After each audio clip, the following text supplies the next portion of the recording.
no matter what happens, no matter what occurs in our life, right? Positive, negative, we're able to see the positive in all of it. We're able to see the depth in everything. We're able to see the light that is inside of everything. It's a state that takes us beyond time. Yeah, it lets us live our true nature. Ladies and gentlemen, welcome to another exciting episode of the Eternal Optimist podcast. I'm your host, Matt Drinkon, and today on the show, I have Mr. David Peralta. While David is over there in warm California, I'm over here in chilly North Carolina. He's in California, I'm in North Carolina. The words don't sound that different, Carolina and California, but he's warm and I'm cold right now.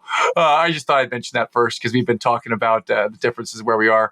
But David, we've had a good conversation so far. It's my pleasure to bring him to you. So David, welcome to the show today, sir. How are you? I'm great. Thank you so much for having me, Matt. Really appreciate it.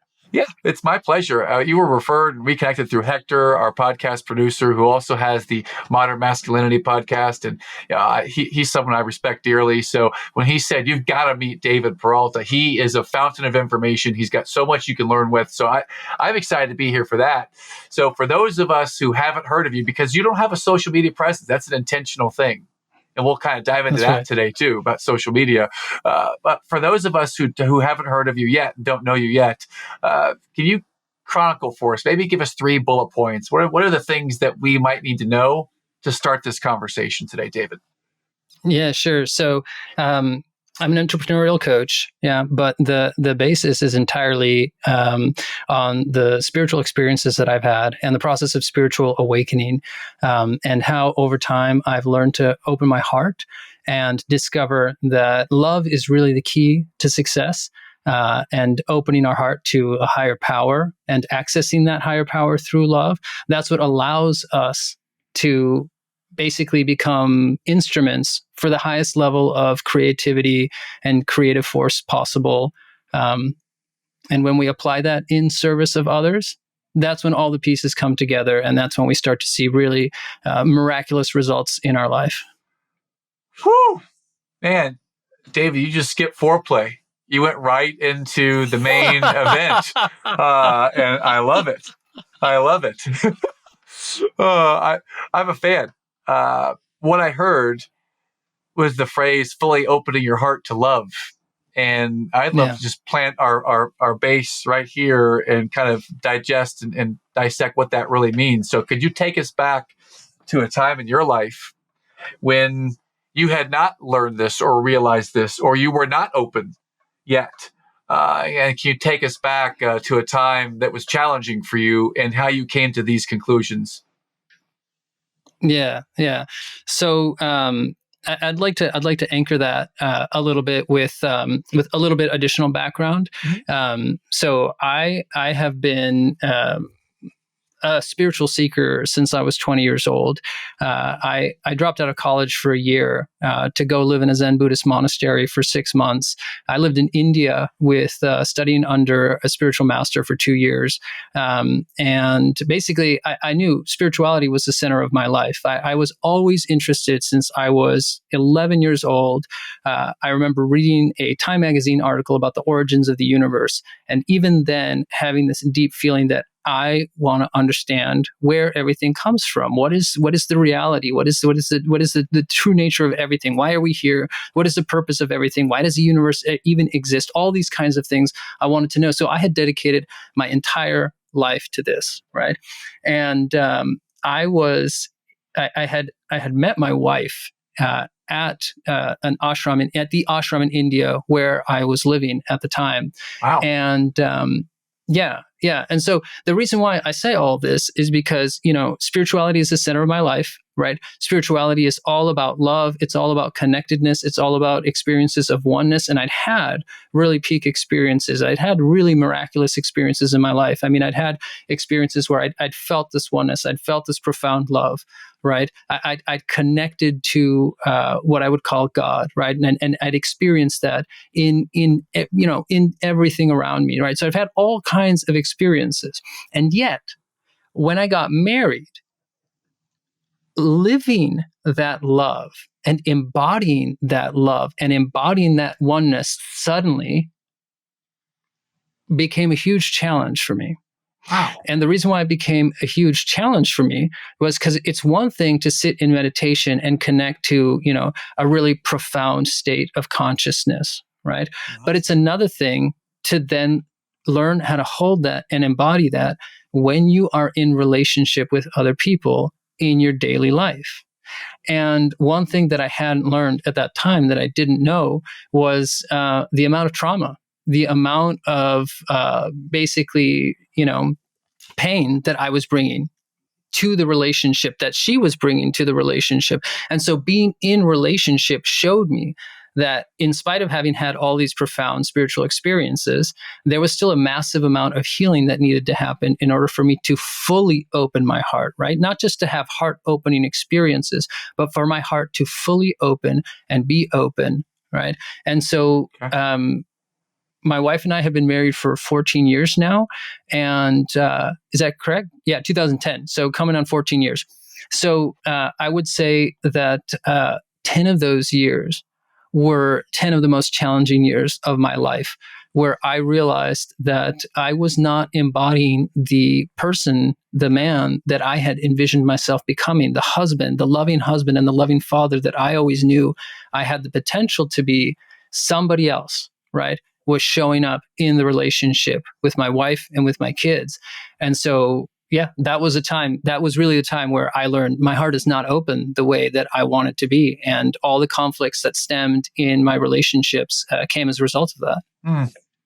I want to ask you about the 10 challenging years and kind of get to the point where you had the epiphany or you did the work. I want to get to that. Before we get to that, I want to go backwards in time, back to the Zen Buddhist monastery, because that just completely sparked my curiosity, because I've heard of people living. Can you give us just a little bit? What's it like a day or a week in the life of David Peralta living at a Zen Buddhist monastery? What was that like back in the day? It is a day in the life. I mean, a tiny bit of context there also. The reason why I went to a Zen Buddhist monastery, right, was because I was a sophomore in university, and I realized life was not going in the direction that I wanted. I was checking all the boxes, doing everything that I needed to do, and yet I was deeply miserable and unhappy. While I was on a road trip the summer after my sophomore year, I realized that that's when I had the epiphany. Right? The first epiphany. And that epiphany was that I had taken on all these expectations. I was basically living a script for my life of what I thought I was supposed to do, right? Meeting all these expectations, but none of them were coming from me, right? None of them were what I really wanted to be doing. I just took them on because they were expected of me by my parents, by society, right? By my high school teachers, like everything, like by all my peers. This is just what we did. Get good grades, get into a good school, get a job. This is just what we're supposed to be doing. And yet none of that was bringing this deep sense of satisfaction. So while I was on this road trip after my sophomore year, I had this moment by myself where I realized that I didn't have to do anything, that I was under no obligation to fulfill any of these expectations, and that instead, in that moment, I could feel for the first time. So this is that heart theme. I started to feel in my heart that there was a source inside of me of guidance and intuition. And that if I listened to that, if I listened to what felt right for me and made decisions according to that, somehow I just knew that this was going to lead to the fulfillment that I had been missing so much. And so that's what led me to the Zen Buddhist monastery, was to discover how to listen to that, how to let go of this way of operating up until that point and start to operate in a way that was based solely on listening to that inner guidance and to that inner voice. And so that's what I learned how to do. That's what I started to learn how to do in the Zen Buddhist monastery, right? It's just basically just sitting in meditation and becoming aware of everything that's arising, right? Thoughts, feelings, emotions, physical sensations. And the more mindful I became of everything, the more I could choose, where do I want to put my attention, right? And what do I want to follow, as opposed to just unconsciously like, okay, my mind is going here, so I'm going to do that, right? Like I'm worried about this, so I should do that, right? Or I'm anxious about this, so I better start doing that, as opposed to, wait a minute, none of that feels right for me. There's a deeper feeling that actually right now, I just want to sit here. I just want to be here, right? Or this is the particular course of action that I want to take right now. And it's not what my mind thinks. It's something deeper. And so that's something that the Zen Buddhist monastery really helped. That was a path that it really helped me to start walking at that time. I think what I can compare your story to is I remember reading Michael Singer's book, The Surrender Experiment, and he talked about made it his life's mission when he was in college. He made his life's mission to literally, I want to sit and connect with this deeper inner part of me where the answers are. And he would practice meditation for many hours every day. And what I think I just heard you say is that the more aware you are of all the things that are happening around you, the more free you are to choose how you might want to or where you might want to spend your time or your energy. But is this something when you're at the monastery, are you there, like you wake up in the morning at 5 and you go sit and meditate for like an hour or 5? What is basically? Really? Yeah. It was. That was exactly it. It was actually really funny because something like 4:45 in the morning, there was a monk who would come with a really loud bell, running through the entire monastery, ringing the bell, opening your door, ringing the bell in your room. That was the alarm. And then you 15 minutes later, you'd be seated in meditation in the meditation hall, starting at 5 a.m. I think it was 2 meditation sessions of 45 minutes. And then you go have breakfast, you do your work, you have lunch, and then there's another evening meditation session at I think 5 p.m. And then there would be intensives, where there'd just be hours of meditation for a week, and sometimes for up to 2 months at a time. But wow. Yeah, before I ended up doing one of those intensive retreats, like really going away, life took me in a different direction. Wow. Well, forgetting about the really intensive retreat, it sounds like this is really intense as it is. So at any given day, you're meditating, you're in silence for how long? 2 to 3 hours a day. 2-3 hours a day of silence. That's challenging for me to digest, seeing as I meditate for 15 minutes every morning, and you're talking like 3 hours. That sounds like a lot. So you fine-tuned this practice and you found something, and from there you moved on. At what point does your wife come into there? Because I think you might have met her in that time. Is that right? That was not that time. So that was 2003, 2004 when I was in the Zen Buddhist monastery. Yes. In 2006, 2007, that's when I met this teacher in India. And then I over the course of 4 years, I lived 2 years at his ashram. Okay. And it was in 2010 that I met my wife. What was that first meeting like? Was it love at first sight, or what was that like? With my wife? It was a back and forth. So at that time, neither one of us were interested in getting into a relationship. We had just both been burned pretty severely. And so that was actually the key, because both of us independently had reached a place where we decided we did not want to enter into another relationship unless we felt like this was the one that we were ready to commit to for the rest of our life. And so when we first saw each other and started to have feelings for each other, there was a chemistry for sure, and we were both trying to avoid it. And then there was one day where I was sitting in the garden and I was not feeling so great, and she came up to me and started talking to me, and I started sharing with her immediately from a depth and from a level of honesty and vulnerability that I had never done with anybody else that quickly. Wow. And like from that moment, we knew like that this was it. I can't say like we knew from that moment. It was more like we knew this was a soulmate. We had each found our soulmate. And the moment we started deciding to consciously spend time together, that's when it really became clear, like this is that relationship that we were both looking for. Like this is the level of commitment and honesty and openness that we were both looking for. And so, we got married 4 months later. Awesome. Oh, Yeah. Okay. So a great story. We're at a high right now. And at the same time, we know that there is a 10 challenging years period here. So Yeah. we're on a Yeah. high. We're in love. There's chemistry, soulmate. And so how did we get to this feeling or this thought that it's 10 challenging years? Like what changed or how did that come up? Yeah, so it didn't change, right? Okay. It was Okay. a natural evolution, right? So we get married. Okay. Our plan is that we're just going to live in India, right, for as long as we can. But we got married 4 months later, and then 4 or 5 months after that, we found out she was pregnant, and so suddenly continuing to live in an ashram in India is no longer an option, and so we have to go back to the West. And so we decide to live in Austria because that's where she's from. She's from Vienna, Austria. And so now, right, like this is a really good transition because, like you said, I had been meditating 2 to 3 hours at a Zen Buddhist monastery, right? I had been living in an ashram in India, again, focused on meditation, slightly different form of meditation, but still really focused, right?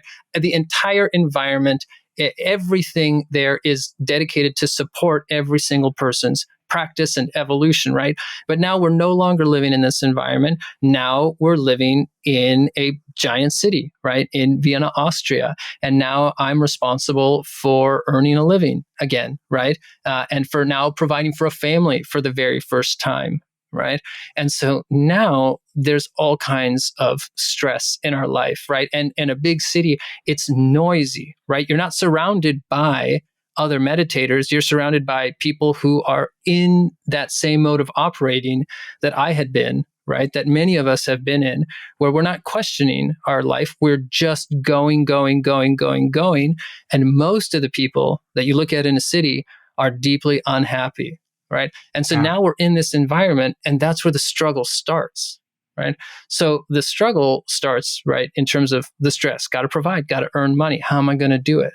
Right? That's a story in and of itself, right? Then we have disagreements about how we do things, right? And then we start to, grate on each other's nerves about certain things. And we start to find that there are certain points of conflict in our relationship where it's very difficult to find common ground.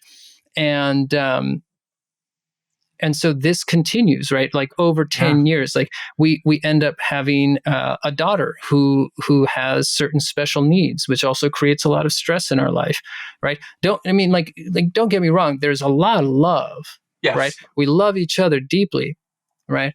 But the conflicts and the stress start to take up more and more space. Yeah. Right. Yeah. And what starts to happen is we argue more and more and more. And we find common ground less and less and less. And the drifting starts to happen, right, until it gets to that point, right, about 10 years in, where the challenges that we're facing around our daughter, she's got an anxiety disorder, are so intense, right?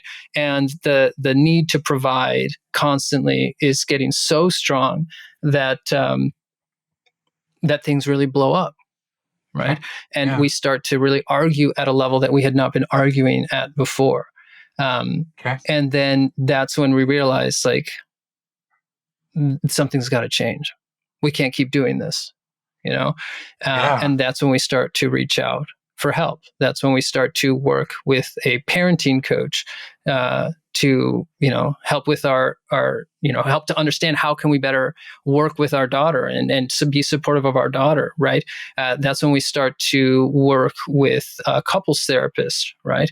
And that's when we start to work with personal therapists. That's when we start to work with nutritionists. That's when we start to basically realize, like, okay, developing spiritually for us has been our foundation. But in order to develop holistically as human beings, we have to work on every single aspect of us. And I feel very grateful that we started with the spiritual, because, like I said, the awakening to who we are, right? That's to me the foundation. That's the foundation of the work that I do with other people, right? Is we are not our minds. We are not our thoughts. We are not our feelings, and we are not our emotions. We are the light inside the soul, right? That experiences all of those things, but is not those things. When we learn to operate from that, right, that's when our life truly starts. So that's the struggle, right? Like my wife and I, we've had these experiences, we've awakened to that, and yet we're having all this conflict, right? And we're having all these difficulties, and now we start to realize there's many layers that we need to heal at if we truly want to be open-hearted human beings. Wow. That was a deep, deep story. I'm incredibly grateful to hear what you've shared so far. And yeah, I'm curious about a couple things. One of the things is you've done all this practice of the meditation, Yeah. and you've worked on yourself. And then all the stresses come in of life and parenting and working and everything in life. And so it tests, like this is the stress, it's testing this practice that you've had. And, the stress starts to overwhelm the practice. And at some point, you and your wife come to this epiphany that we've got to change. And at that moment, when you realize that, what happened from then when you came to the realization? Okay. So actually, the epiphany actually was not we've got to change. The epiphany was I've got to change. Okay. Yeah, because I think I should actually be a little bit more transparent about what was going on. The issue was that I realized I had major anger issues, and that's what was so shocking to me, was because prior to this relationship, I had never seen that. I mean, I guess I'd had intimations here and there, like sometimes I would feel really angry inside, but it had never come out. Like in no relationship, in no friendship, nowhere had this anger ever come out of me. And yet, once I'm a father and a husband, suddenly this anger starts to erupt out of me in these high stress situations, right? And that starts to really poison the relationship, right? And that starts to really cause a massive amount of conflict. And that was the dilemma. It's like, what the hell is going on? Like, I've been on the spiritual journey and I've connected to all these states. I mean, profound states of love, right? Where is this anger coming from? And that was the turning point, was I have to find out. I have to heal this, right? Like, I have to learn what the source of this anger is. And one of the things that led to that was actually that we would have couple therapy, right? And the couples therapy like descended pretty quickly. It was not very productive, and it was as a result of that we actually realized, both of us, we don't have problems with each other.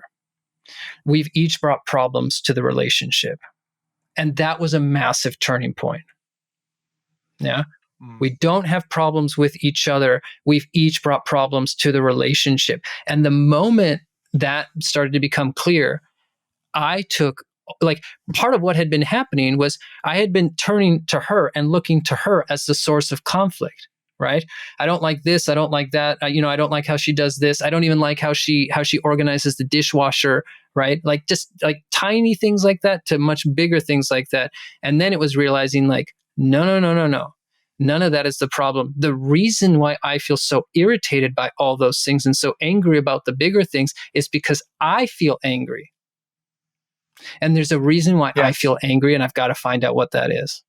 And then that's when I started some very, very deep therapeutic work. I did some somatic experiencing therapy, which is it's not just talk therapy. It's really, okay, if I feel angry, where in my body do I feel angry?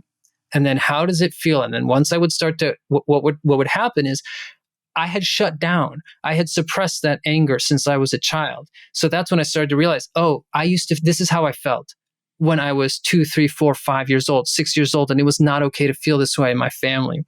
So I had to learn very quickly. I had to suppress this anger. I had to tamp it down. That's why it never came out, right? Until a relationship that was so full of love and so full of light that all the shadow starts to get illuminated, right? Everything that I've been hiding can no longer stay in hiding now because of how much light is being shown into my heart from my heart. And so now this is all coming out, right? So then once I start to feel the anger and open up to the anger and find constructive ways to express that anger and release that anger, then I could feel the real emotion underneath the anger, right? Which was the sadness and the hurt that I had been feeling that was so profound that it led me to get angry, right? But then once the anger gets stuck, there's no chance of feeling anything underneath. So then it was really a journey of learning to go deeper and feel more and feel more. And at first I couldn't do it. I couldn't do it at all. It was so difficult that when I started this therapy, I maybe once I started to tap into it for a second, I was like, I can't do this. I cannot go further. It's too much. It's too strong. And so it was really a journey of about a year's worth of work of slowly, okay, going into it a little bit more, until finally I could get to the point where I'm comfortable opening up to whatever I feel inside, right? And then whatever I've been carrying, whatever is still stored in there, I'm able to open up to it. I'm able to feel it. Yeah. And then in the presence of love, right? In the presence of unconditional acceptance of that emotion can be felt, and then it can be reintegrated into our self, into our system, right? And then it passes. And then there is peace. And then there is silence. Then there is space. And then there is so much love. Wow. Okay, so pause, time out for any listener out there. What you just heard, and I'm watching David right now, so check this out on YouTube because you can see this and experience it and see him. And even further, let's just skip ahead. Reach out to him. I'm going to give you his website and how to book a call with him because everything he just described is very close to the process that I had to go through. Had to. I say had to. I mean, it would be I choose to because I'm an eternal optimist. And I don't believe that exactly. things happen to me. I had to go through that. And it happened. I felt like it was happening to me. Really, it's for us. It's for humanity when we go through these journeys. But it took him a whole year. It took him a whole year of hard work after 10 years of built up anger that he had somehow managed to suppress. How many people out there? No. Sorry. At that point, 35 years of built up anger. 35 years of built up anger. Pardon me, 35 years of built up anger. And right. It didn't start coming out until the relationship, but it had been there the whole time. Yeah. How many listeners connect with that? Yeah. How many people out there hear that and think, yeah, I sometimes feel this anger or this place of needing to control or needing something. And anger is the emotion that comes out. And what's buried underneath that? It could be, as you described, sadness. And for me and my own personal journey, team out there listening, that is what I discovered as well, that it was sadness underneath, right? And that's not just something your brain can tell you. You have to feel it. And if you don't know how to feel, then you cannot win this battle or this with just by thinking through it. This is not a thinking conversation. You've got to practice it by feeling it. That's right. And I didn't understand that at the time. And David I could see him, I could feel him in this room right now. And this is someone I can tell you right now has done the work and will be able to help you with this, listener. We didn't make this intentionally, try to make this like a sales pitch for David, but when I could see someone that's gone through and done the work and who's willing to own it out loud, kudos to you, my friend, for doing that. We need more. We need more. So let's ask for more. So please continue on the journey and talk to us about how does someone get started on this? Because this is not something that I don't think a lot of men in particular talk about out loud. So how do we even begin to think about getting started with something like this, David? Well, usually it doesn't require, but it usually takes a source of conflict. Usually there's something going wrong in our life, right? So there's something going wrong in our life, and then there has to be the desire, right, of this is not what I want. I want something different, right? And so sometimes the catalyst is going to be conflict in relationship, right? The relationship is not going the way that I envisioned, right? Or I am not embodying the man that I envisioned myself to become, right? I'm behaving in ways that this is not who I saw myself becoming, right? Mm-hmm. Or it could be professionally, right? Like I don't feel fulfilled. Yep. Right. I don't feel a sense of purpose and meaning in what I'm doing. Or it could be just emotionally like I just feel depressed and I don't know why, because I've got everything that I need. Right. Everything around me is, ideal. Yes. And yet I feel this emptiness or this void or this sadness inside of myself. Right. And so there has to be like an honest, taking in of what is my situation right now, and is this what I want? And if it isn't, then that's the catalyst, right? It's like, well, I want something else. And that's the key. Well, what do I want? Right? What do I want? Right? Well, I want to be a loving husband. Yes. I want to be a loving father, present, right? Able to handle the emotions of my kids, able to be, right? Able to provide space for my wife, right? Emotional space for her feelings and her emotions, and to be able to listen to her, right? And so that she can also feel at peace and she can feel unconditionally loved and not like I'm trying to fix her or change her, right? I want a profession. I want a job. I want to do something that feels full of purpose and meaning, right? Like I want to feel happy, right? Yes. I want to feel connected to God. I want to feel, whatever it is. Like that's the most important thing. That first step of recognizing things are not the way I want them to be, and then I want something different. That's the very first kind of 1-2 step that has to be taken, so that then we can move towards something else. I love the way you described that, because I'm going to take the listeners back to when I realized that myself. And I would say there are 2 times in my life where I realized that. One was back in 2013, when I felt this emptiness, and I was going through the motions. I cared about my people. I cared about my career. Somehow I managed to gain 50 pounds in a period of about 4.5 months. And it crept up. I didn't realize it until I looked at a picture of me and Herm Edwards, the old football coach, and I saw that I looked like a giant football player. I was 278 pounds. I'd gained 50 pounds, almost 60 pounds. And I didn't see it happening. And then I started to ask why, how did this happen? And why did I let it get to this? And this voice inside me said something wasn't right. I didn't know how to reconcile. I didn't know how to talk about it. And I was ashamed, and I felt guilty that I hadn't done anything about it. And just this shame spiral ensued. And I'm a big optimist with a strong self-esteem. And this was happening in me, right? And the second time it happened was, when I had my anger came out in the form of yelling at kids. My second daughter in particular, when she was 1 year to about 15 months old. Right. So these 2 times were the big catalyst of conflict for me that caused me to change. But the second one was the one where I started to do the work you're talking about, the type of work that David does. And it has transformed my life completely to a place of at peace, where before it was, I need to achieve at all costs. Never lose my integrity, but I have to achieve. And now I simply want to be here and add value to people. And it's been such a shift. So go back. You talked about earlier prioritizing love and prioritizing relationships is the most important thing we can do. You've mentioned that, and that's something that I'd love for you to just talk about that statement, because we all think that. But for those of us who aren't able to feel as much, we can think that, but we don't know how to make that happen. So why did you make that statement, prioritizing love and relationships is the most important thing? And if I am stuck on the grind of everyday life, and I'm willing to make that commitment, I want to do something different. Now I'm ready to make the commitment. What do I do from there, David? How do I start to be open? Okay.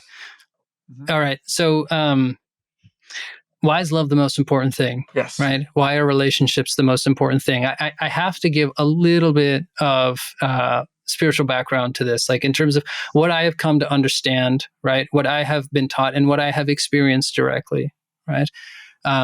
What we experience as love, what love is a state of oneness, right? The emotion that we call love is what we feel when we experience oneness, right?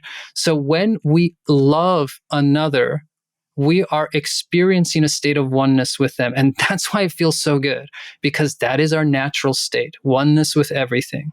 Yeah. And so when our heart opens to another, we enter into that state. Actually, we don't enter into it, we return to it. Actually, even that's not the right way of describing it, because that's the way it actually is. It's just that we think, right, that we've been in a state of separation, right?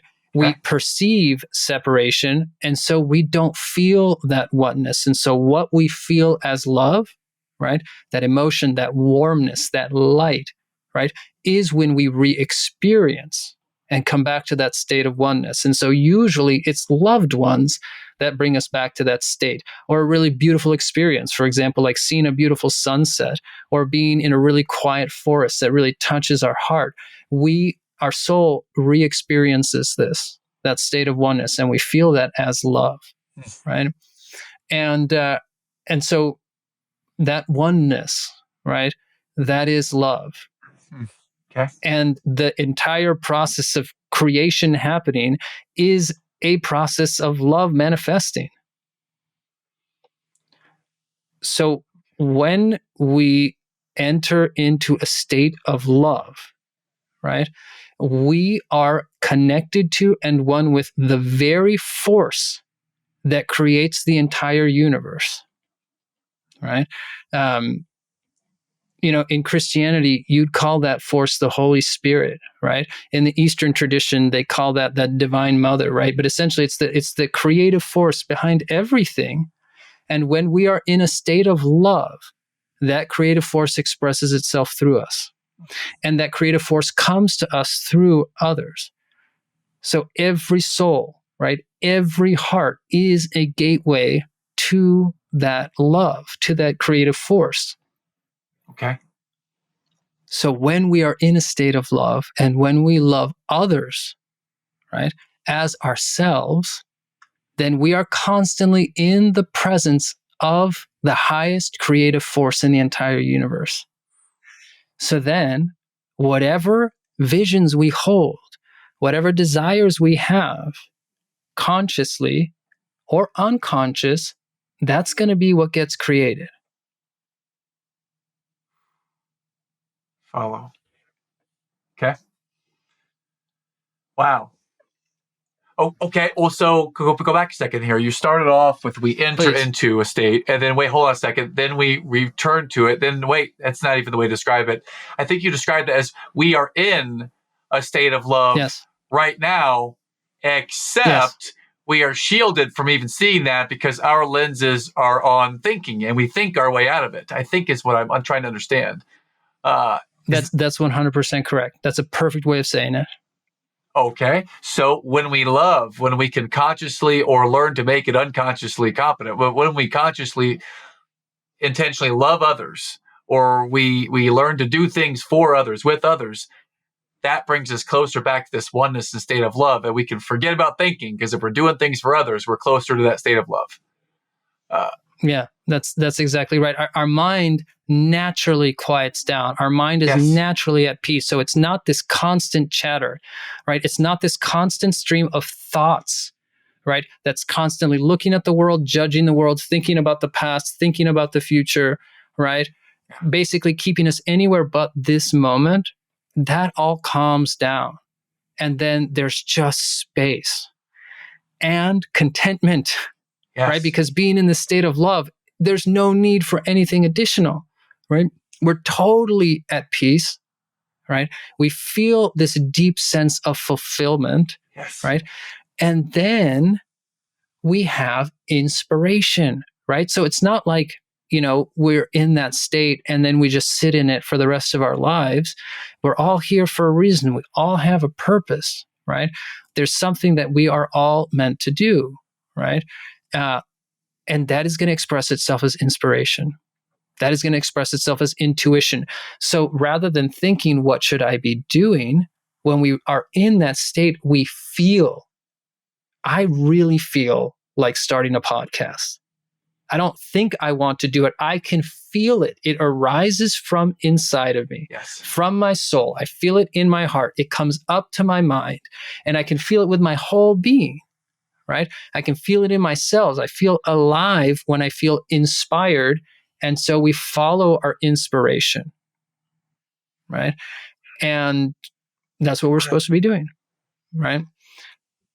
The problem that most of us have is that that's not how we operate. Most of us are operating all the time from our mind. And our mind by itself is not linked to this oneness. The mind is only linked to this oneness when we are connected to our heart, to our soul. Yeah. Okay. And then our soul feeds our mind, right? We become aware of what we want to do, right? And so one of the things that I help people through the coachings that I do is to come to that quiet, silent place and then discover what is that feeling, what is that inspiration, and then what is the vision that they want to create for their entire life. Not just for the next 5 years, not just for their business, right? Not just for the next quarter. What is the highest aim that you want to reach in your entire life? Because when it comes from that quiet place, now what you're doing is you're creating a blueprint, right? That vision is a blueprint. That's why visioning and creative visualization is so powerful, because what we're doing is we create a blueprint and then we give that blueprint to that creative force. If we are not consciously creating a blueprint, we are just going to be at the mercy of life. Basically the mercy of the waves of life, right? I want to say that a little differently, actually, because what we do when we create these visions is we actually partner with life. We partner with that creative force, right? When we don't do that, right, then we are just at the mercy of whatever illusions are presenting themselves in our life, and then our mental reactions to those things. You've taken me down the rabbit hole here. I feel like I'm drinking from a hose, and like it is poured all over me right now. So I am covered in just this amazing place where I'm feeling love. I'm feeling really good. I'm genuinely feeling it. Now I'm starting to think about it, but I'm feeling it. And I'm curious if you had to kind of rate your place right now, like 1 through 10, where are you on the scale of with feeling peace or feeling love? Like what's your state right now, David? I'm probably like an 8 or a 9 or something. And yeah, I mean, and I just want to say the reason why it's not a 10, it very often gets to a 10, is because I came into this podcast not feeling 100%, right? Like other things just going on in my life, right? And that's okay. You know what I mean? Like being human does not mean that we are going to be in this ideal state all the time, right? We have other emotions, we have other feelings, right? But the key is to be open to those emotions and to be open to those feelings so that they can flow through us, right? Being human, in my experience, means learning how to be open to everything that we experience, right? Open to everything that we feel. By the way, that's how we relate to the world. It doesn't matter what happens externally. What matters is what we feel inside in relationship to what is happening externally. To be open to those feelings. Yeah. Because what happens is, look, if we've got trapped anger, if we've got trapped hurt, right, that has not been looked at, then there are going to be over and over and over again. First of all, that is going to be what's being created, right? That's the blueprint that we've created unconsciously in our mind, and that we're constantly going to be facing situations that are triggering our anger, triggering hurt, triggering feelings of rejection, triggering feelings of unworthiness, triggering feelings of jealousy, whatever the flavor, right, of hurt that it is that we've got inside of us. We're constantly going to be creating situations that show us that. Right? By the way, this is a gift. That's not a curse. That's a gift from life to show us. Essentially, life reflects back to us. Hey, look, man, you're hurting. I just want to show you this. Okay? That's why I'm bringing this person into your life. right? You have got deep feelings of unworthiness. That's why I'm bringing this relationship or this event into your life, so you can look at it, so that you can feel it, right? But if we don't feel it, right? I actually forgot where I was going with this, because there's so much of it. But I think what it is if we right if we feel it, then we can stay connected to that oneness, right? If Yes. we don't feel it, right, then actually we never allow ourselves to be connected to that oneness, and we're going to be in a constant state of threat, of stress, right, of lack, of challenged, right, of all these difficulties, right, as opposed to when we learn to open up to it, right, and then if something makes us feel angry, we can feel angry on the inside, right, but we feel that anger. If something hurts, we feel the hurt, right, we don't act from it, we feel it. And then once it's been processed and reintegrated inside of us, then we can go back to that place and feel, all right, what is the right response? And we don't think. That's the key, right?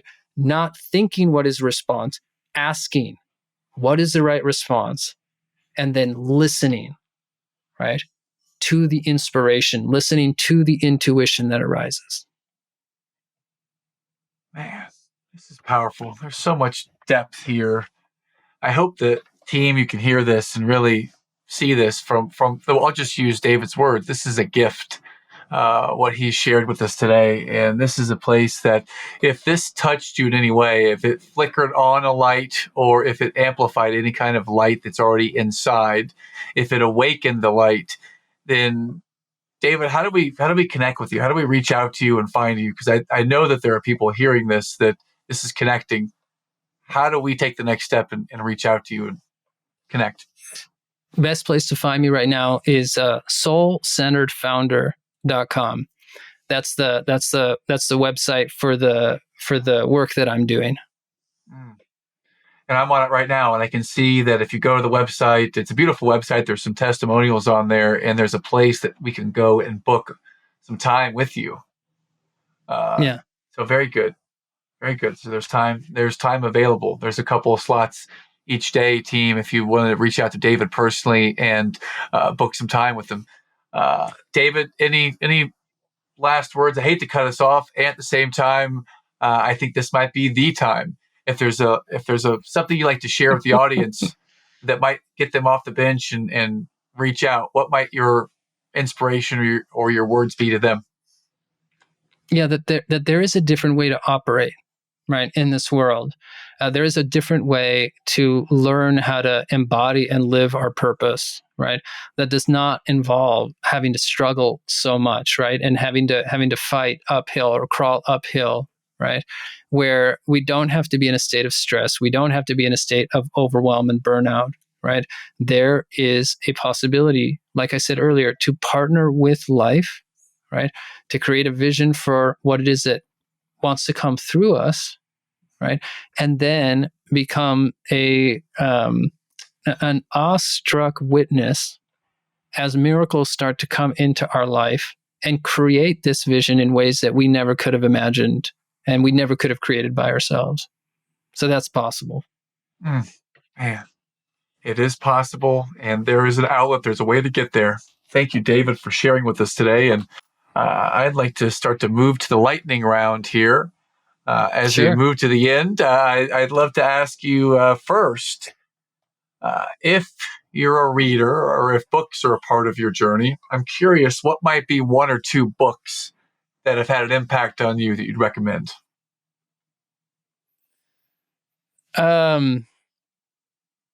Books that have had an impact on me, man, plenty of books have had an impact on me. But what I'd love to recommend is not like a self-help or self-improvement book, but it's a book that I read recently called The Covenant of Water. Okay. The Covenant of Water by Abraham Verghese. It's a novel. It's a big novel. And the reason why I recommend this is because this book contains the depth of the human experience, right? The full range, right, of tragedy, of joy, of connection, and at the heart of it all, love. and this book has just had a profound impact on my life. I've started gifting it to plenty of people. So The Covenant of Water, it's a beautiful book. The full range and depth of the human experience. Love it. Thank you. Okay. If you're a music person, if that connects with you, then I'm curious, is there a genre or a song or an artist or something that really fills your bucket? Yeah, like hands down, my favorite album of all time is the Last of the Mohicans soundtrack. Yes.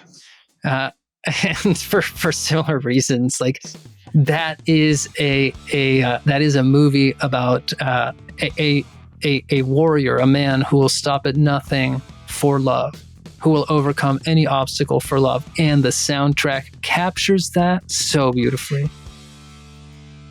And I love the way that David just flexed his depth I love it because I remember that movie, and I'm trying to think about some of the scores in that movie, and it was an amazing soundtrack, no doubt. I didn't think about it like that until now. That's pretty cool. Yeah. Okay. Well, last question. I'll give you the last word here. David, when you hear the name of our show, the Eternal Optimist Podcast, what do the words Eternal Optimist mean to you? That's the key to life.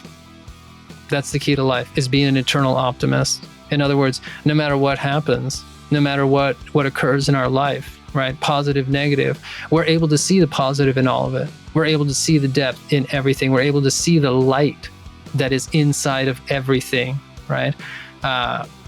It's a state that takes us beyond time. Yeah, it lets us live our true nature. So that's what comes to me when I hear eternal optimist.